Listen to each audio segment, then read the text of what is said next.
My wife cheated after 15 years together. Then her daughter had the nerve to tell me to grow up and let her be happy. So I walked away from them both. Now they regret it. But I've already moved on. Hello, Reddit I+ here. I was 38 when I met Lisa. She was 33, divorced, and had a 9-year-old daughter named Mia. I wasn't looking for anything serious at the time. I'd just gotten out of a long-term relationship myself. But Lisa? She had this energy about her. The kind that makes you want to change your plans. We started off slow, but within a year, I was head over heels. Lisa was smart, sarcastic, gorgeous, and honestly, a damn good mother. Mia was shy at first, but she warmed up to me over time. I never tried to replace her dad, but I was there. I showed up. For every soccer game, every parent-teacher meeting, every flu season. She even started calling me Pops around her teenage years. I cried the first time she did.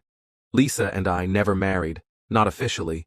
She didn't want to get the government involved again after her divorce, and I respected that. But in every sense that mattered. We were husband and wife. We shared bills, built a life, had joint savings, owned our house together. I thought we were solid. I really, truly did. Until last fall. It started with little things. She started working late more often, got weirdly protective of her phone, started arguments out of nowhere. I chalked it up to stress. Mia had just moved out and started college, and Lisa was adjusting to the quiet. I even wondered if she was going through a midlife crisis. So I tried to be supportive. Then I found the messages. I wasn't snooping. Her phone buzzed while she was in the shower. I glanced at it, expecting maybe a work email.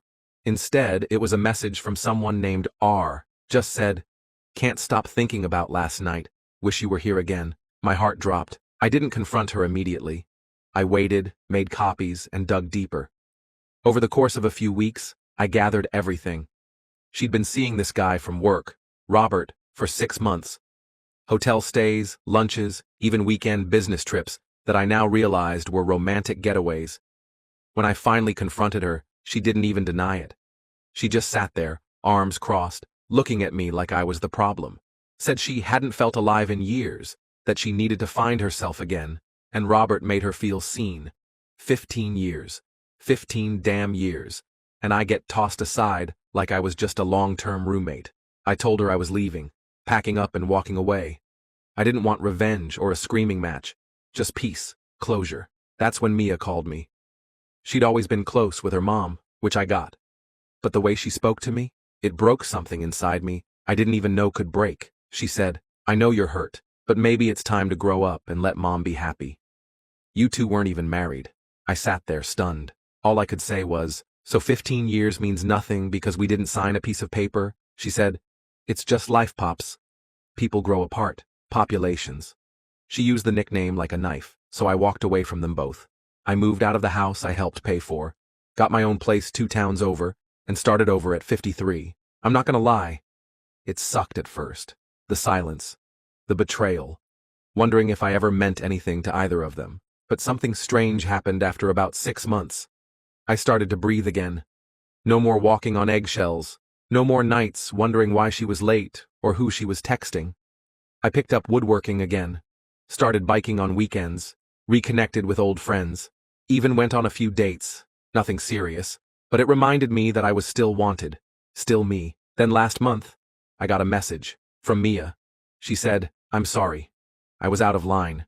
I didn't realize how much you meant to both of us until you were gone." I didn't respond. A week later, Lisa reached out.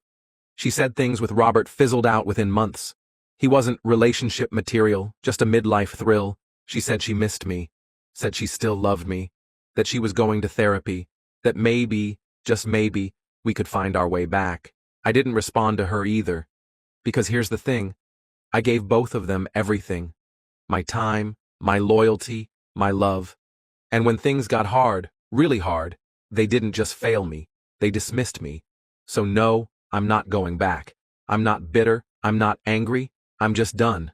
And for the first time in 15 years, I feel free. And that's a kind of peace I never thought I'd find again. It's been about a year now. A full rotation around the sun since the night I packed up my truck, left behind 15 years of my life, and started over. It's funny how time stretches and bends when you're healing.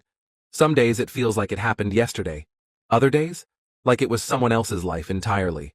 I never told anyone about the messages from Lisa and Mia. Not my friends, not the guys at work. Because I didn't need validation. I wasn't looking for people to pick sides. I had made peace with my decision. That was enough. But the world's a small place, and word eventually gets around.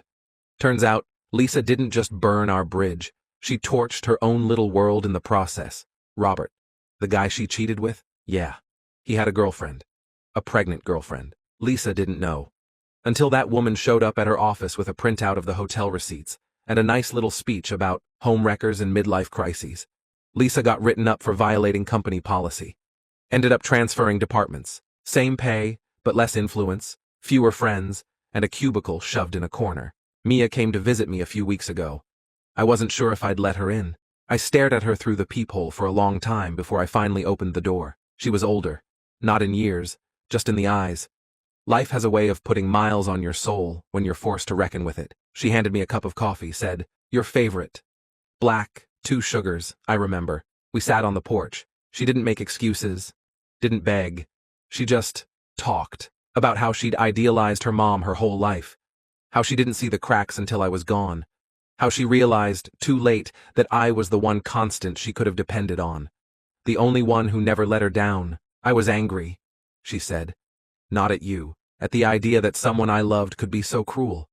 And it was easier to blame you than to admit Mom broke something that mattered. I looked at her and saw the girl who used to fall asleep on my chest during movie nights, the one I taught to ride a bike, who cried into my shirt when her first boyfriend dumped her. I said, "You know, you called me Pops when you told me to grow up." She looked down. I shouldn't have. I nodded. Number. But you were young. You didn't know better. She looked up. "Do you think maybe one day we could have coffee again?" I gave her a soft smile. Maybe, but not today. And I meant it. I didn't shut the door, but I didn't reopen it either. Not yet. Because here's the truth. No one tells you. Forgiveness and reconnection are not the same thing. Sometimes you forgive people because you deserve peace, not because they deserve a second chance in your life. Lisa still sends me messages every few months. I never reply. I've read enough to know she regrets it. That she thought I'd always be there, just waiting on the back burner for her to come back. But I'm not a second option. I'm not someone you settle for when your affair turns out to be a bad investment. And maybe the cruelest thing I can do, the thing she never expected, is nothing at all. No drama, no anger, no parting shots, just silence. A few weeks ago, I was at a bookstore downtown. Small, cozy place.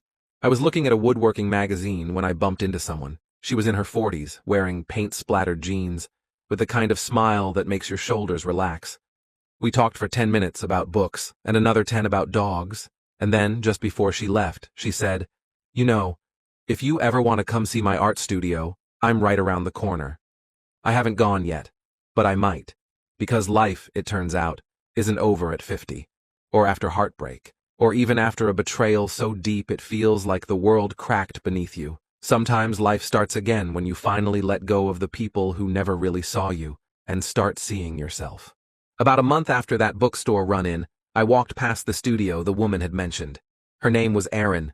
I'd remembered because she joked, like Erin Brockovich, but with less legal drama and more finger paint. I stood outside the shop window for a minute. Her art was bold, abstract pieces that looked like they had movement, like the paint hadn't just been put there but thrown with feeling. It was chaos and color and soul. I walked in. She looked up from a canvas, hair pulled back, wearing the same paint-splattered jeans. "Took you long enough," she said, smiling. "We talked for 2 hours that day. Not about exes, not about heartbreak. We talked about music, and why the smell of sawdust is comforting, and what it feels like when you're in the zone doing something creative. There was no pressure, no expectations, just presence. It was nice. Since then, we've gotten coffee a few times. She's met some of my friends. I haven't called her my girlfriend, and she hasn't asked. We're just getting to know each other, at our own pace." Meanwhile, Lisa reached out again last week. A long, rambling email. Said she was going through serious personal growth. Therapy, journaling, meditation, you name it. She wanted to meet for closure. I thought about it. But in the end, I deleted the email. Because here's what I've learned. Some people want closure, as a way to pull the door back open, to wedge themselves back into your life, even if just to ease their own guilt. But I don't owe Lisa that. Not after what she did. My peace doesn't require her confession. Mia's been quieter. She sends me the occasional article she thinks I'd like. A video of a dog doing something ridiculous. A photo of her dorm room decorated with some of the books I gave her when she was younger.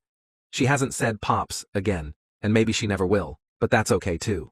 I'm not holding out for it. I don't need to go backward. The truth is, there are some wounds that scar over, but the pain teaches you what to avoid next time. What not to tolerate. Who not to give your time to. I'm not angry anymore. I'm not waiting for apologies or comeuppance or karma to do its thing. I'm not even bitter. In fact, if I saw Lisa on the street tomorrow, I'd probably just nod and keep walking, because freedom doesn't always look like a dramatic exit. Sometimes, it looks like a man riding his bike on a Sunday morning, listening to old Springsteen tracks with nowhere to be except exactly where he wants to be. And that's better than revenge. That's better than an I told you so. That's peace.